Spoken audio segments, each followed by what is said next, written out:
Salut à tous. Alors, nouvelle vidéo, j'en profite avant qu'il fasse nuit, tu vois, je te dis tout. J'avais prévu de la faire, donc ce midi, il y avait un excellent soleil ce dimanche. Alors, ceux qui ont l'habitude de voir mes vidéos, ça ne les choquera pas. Et puis ceux qui n'ont pas l'habitude, malheureusement, vont me dire, mais qu'est-ce qu'il raconte encore celui-là, c'est pas possible.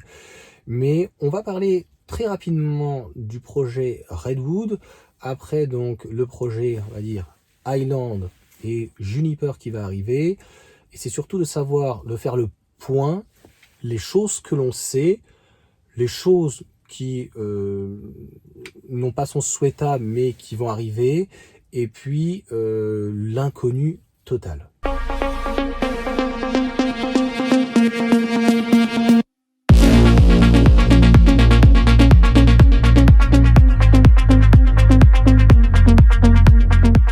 On va déjà commencer par les points, on va dire que on sait ou qu'on connaît. Donc le véhicule sera raccourci, beaucoup plus petit. On nous parle de 3e génération. On nous a parlé aussi normalement de nouveaux moteurs. Donc c'est vrai qu'avec la modèle S, il y avait déjà des moteurs spécifiques.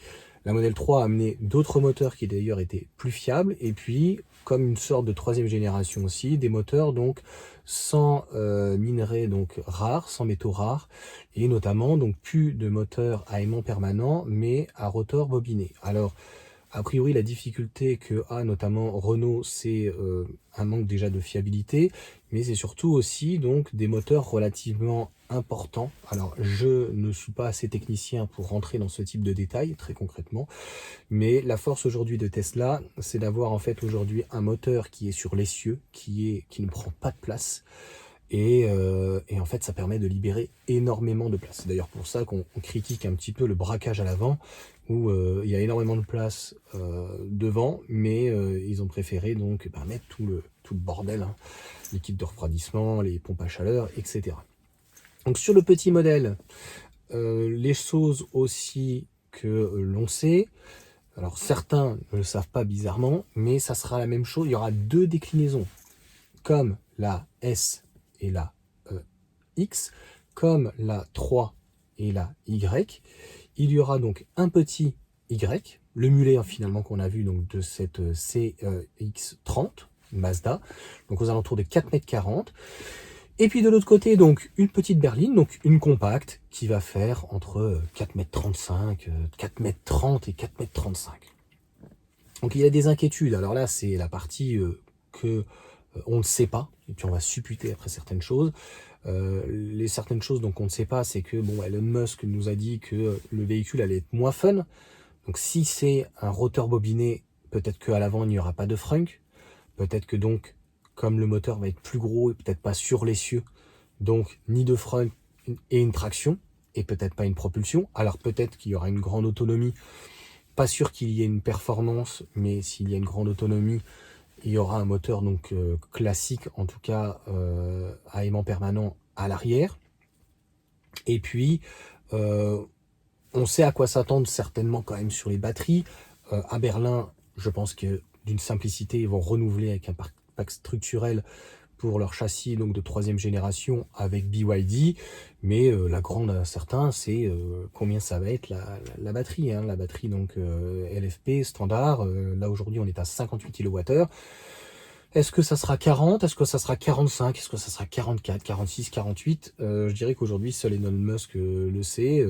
C'est eux qui vont rationaliser et qui vont voir, hein. Il y a le modèle Y qui aurait la place pour mettre une batterie clairement beaucoup plus grande. Donc, aux alentours, on va dire entre 45 et 50. Et puis une grande autonomie, ça va être dans ces cas quoi? Ça va être 60, 65, peut-être 70. Je ne sais pas. Donc, clairement, on ne sait pas. Et voilà donc pour tous ces éléments. J'avais déjà fait de toute façon une vidéo pour arriver en fait à un prix très compétitif aux alentours des 30 000 € sur une berline ou un crossover SUV. Il va falloir donc faire des compromis. Comme tu le sais aujourd'hui, que ce soit un modèle 3 ou un modèle Y, final, ils sont au même prix. C'est du jamais vu parce que normalement, un modèle Y, comme là je suis actuellement, il y a plus de métaux, logiquement un peu plus cher, et le modèle 3 devrait être moins cher. Ça a toujours été comme ça, un coupé est plus cher, un cabriolet est plus cher. Mais c'est la règle qui déroge à la règle. Je te donne un exemple très simple chez Porsche. Pendant très longtemps, le Cayman était plus cher que la Boxster, alors qu'un cabriolet est toujours beaucoup plus cher.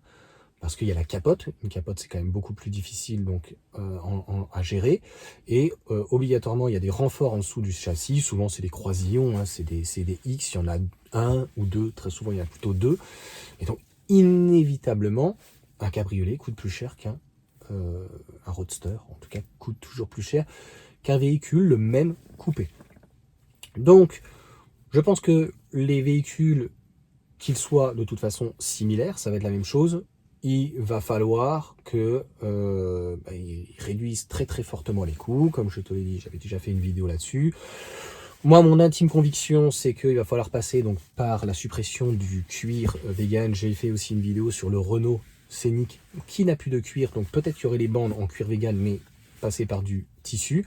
Et puis, bien entendu, l'écran, de toute façon, il supprimerait certainement l'écran à l'arrière.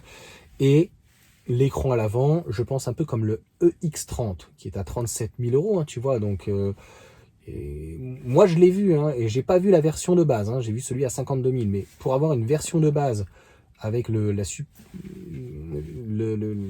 voilà, la qualité, la taille du véhicule, il va falloir obligatoirement donc faire des compromis. Donc, ça passera aussi certainement par donc l'écran, un écran plus petit, des choses plus simples, peut-être aussi au niveau du chauffage, des lignes. Peut-être aussi, je pense qu'il y aura certainement un coffre électrique, mais l'incertitude d'avoir au final une Tesla en traction, parce que le moteur, le but, ça c'était pendant l'investisseur Day, c'était quand même très intéressant, c'est qu'ils voulaient donc des moteurs qui coûtent moins de 1 000 €. Aujourd'hui c'est à peu près 2-3 000 €, et donc le moteur qui coûte moins cher, et avec donc plus d'aimants de terres rares, et donc d'avoir en fait un rotor bobiné.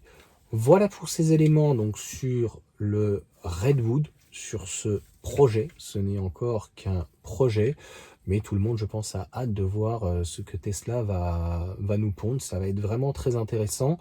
Voilà. Dis-moi honnêtement s'il y a des choses que j'ai pu oublier et mettre. Le toit, par exemple, c'est pas ce qui coûte cher, parce qu'au final, il n'y a plus besoin d'isolant.